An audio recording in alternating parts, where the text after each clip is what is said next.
ሰላም ሰላም እንዴት ናችሁ? ከሰሞኑ የምንሰማቸው ሀዘኖች፣ ሞቶች በጣም አስፈሪና በጣም አሳዛኝ ናቸው።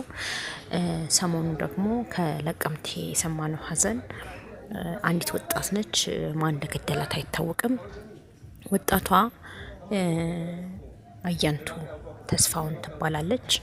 በለቀምቴ ከተማ ከቤተሰቦቿ ጋር ነው የምትኖረው።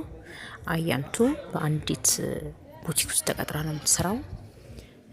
አያንቱ ያው በምታገኘው ደሞዝ ለቤተሰቦቿ ስታገኝ ምግብ ስታጣ ደግሞ በቆሎ እየገዛች ቤተሰቦቿ ጋር ገብታ በደስታና በሰላም በፍቅር የምትኖር ልጅ ነች። እሷም ቤተሰቦቿ ጥሩ ፍቅር ያላቸው ናቸው። በዚህ ሁኔታ እየኖረች እያለ ነው አንድ ቀን እንደተለመደው ሰዓት ጠዋት ላይ ለስራ ትወጣለች። ማታ የምትመለሰው አንድ ሰዓት ላይ ግን አልተመለሰችም። የአያንቱ ቤተሰብ ምን ሆና ነው በማለት ሀሳብ ውስጥ ይገቡና አያንቱ ስልክ ላይ ይደውላሉ። የአያንቱ ነበር የደወለችው ስልኩን። የአያንቱ ስልክ ግን ያነሳው ፖሊስ ነበር።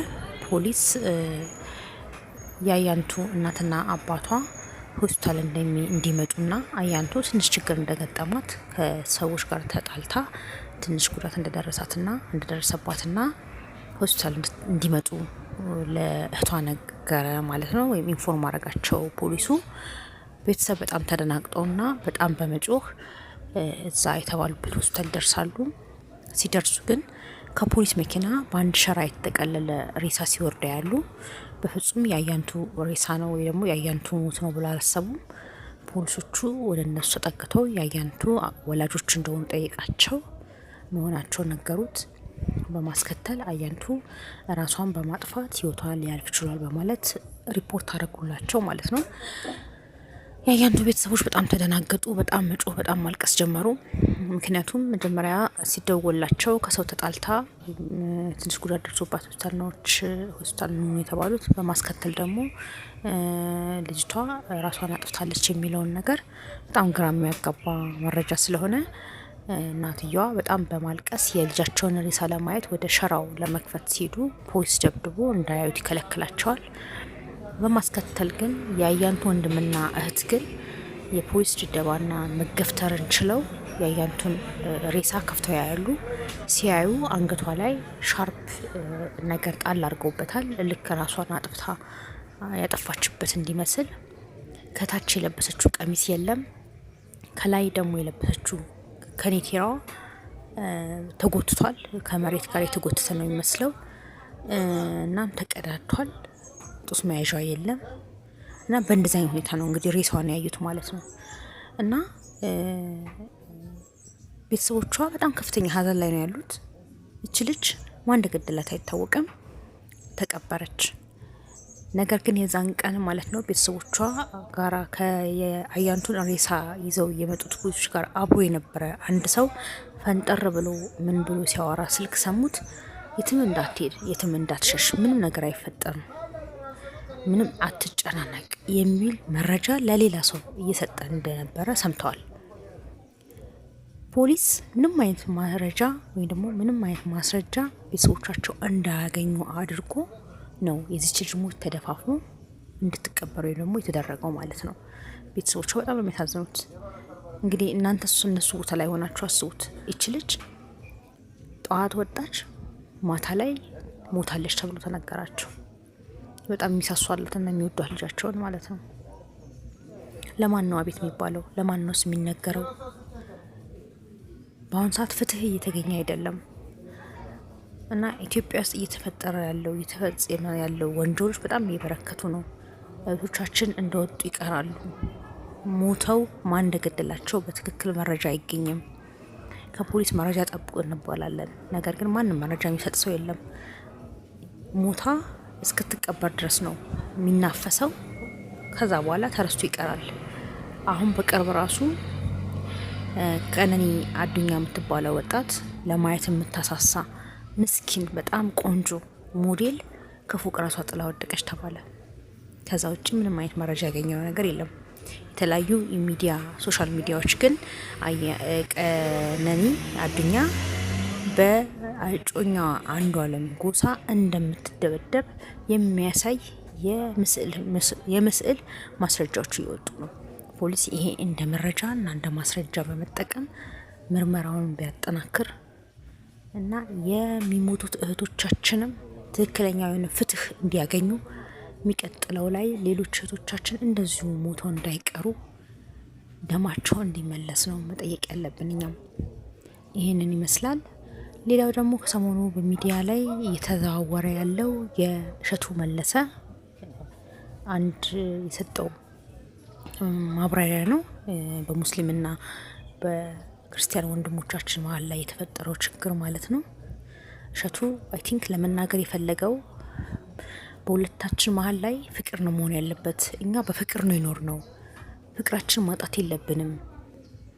ይሄ ነገር ወደ ሌላ ነገር ሊያመራ ይችላል ለማለት እንደፈለገ ብዙዎቻችን ገብቶናል ወይም ተረድተነዋል። ነገር ግን በኦርቶዶክስ እምነት ተከታዮች በኩል የደረሰበት ነቀፌታ ምንድን ነው? እሸቱ ኦርቶዶክስ ተዋሕዶ እምነት ተከታዮች ወይ ደግሞ ይሄንን አስተምሮት የሚሰጡ ወጣቶችን ሲነቅፍ ኢብራሂም የሚባለውም ጓደኛው ወጥቶ አብሮ የሙስሊም ጓደኞቹን ቤተሰቦቹ አስተምሮት የሚሰጡትን መንቀፍ ነበረበት። ፐርሰናል አረገው፣ ጓደኛውን ለመከላከል አረገው፣ ጓደኛውን ላለማጣት አይነት ነገር አደረገው። ነገር ግን በጣም ብዙ ኦርቶዶክስ ተዋሕዶ ምዕመናኖችና የነዛ ወጣት ተከታዮችን አስቀይሟል ነው የተባለው። አክቹዋሊ እውነት ነው። ምንድነው እሸቱ የተናገረው ነገር ፖዚቲቭ እንደሆነ ፓርቱን የምንወስደውና መጥፎ ነገሩ ምንድነው? አንደኛ እውቀት የሌላቸው የኦርቶዶክስ ተዋሕዶ ማንም ያልወከላቸው አስተምሮት የሚያስተምሩት ብሎ መናገር አይችልም። አንድ ምክንያቱም በእነሱ አስተምሮ በጣም ብዙ ወጣቶች እንደተቀየሩ በይፋ እየተነገረ ስለሆነ ማለት ነው። ሁለተኛ ደግሞ እንዳሉትም ኢብራሂም የሚባለው ጓደኛ ወጥቶ ሙስሊም ወንድሞቻቸውን ወይም ደግሞ የኢብራሂም የሙስሊም ጓደኞቹ ወይም ወንድሞቹ መንቀፍ አለበት። እሱ ልክ እሸቱ እንዳደረገው ያኛውም መናገር አለበት እና ፐርሰናል አታድርገው። አንተ የኦርቶዶክስ ተዋሕዶ ተከታይ እምነት ተከታይ ብትሆንም ሌሎችን ግን የመናገር የማንቋሸሽ ወይ ደግሞ የመንቀፍ ሞራል ሊኖርህ አይገባም። ሰላም መፈጠር አለበት። መጣላት የለብንም። በመከባበር አውሩ፣ በመከባበር ጥያቄያችሁ ተመላለሱ።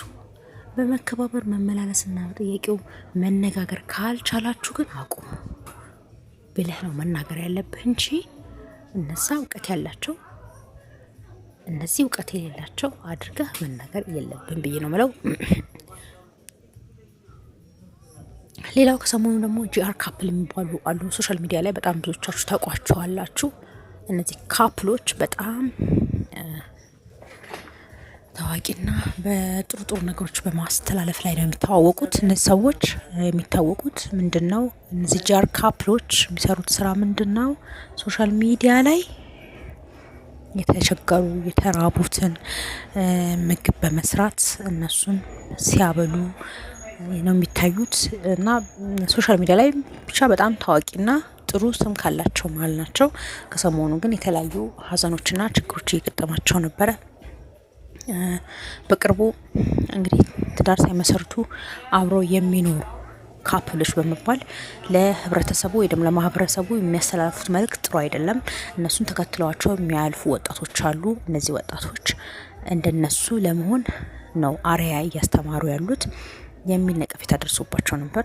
ከዛ በማስከተል ግን ሽምግልና ለመላክ እየተዘጋጁ እያለ የሴቷ እናት በመሞት በማረፋቸው ምክንያት ሽምግልናው ተራዝሞ ነበር። በማስከተል ግን ሽምግልናው በሰላም ተጠናቀቀ። ከዛ ደግሞ በማስከተል ደግሞ ወንድየው ካፕል ማለት ወንዱ ደግሞ ባለቤቷ ማለት ነው የመኪና አደጋ በማድረስ ሰው ገሏል። ያው ፖሊስ እሱን ይዞ ምርመራ አድርጎ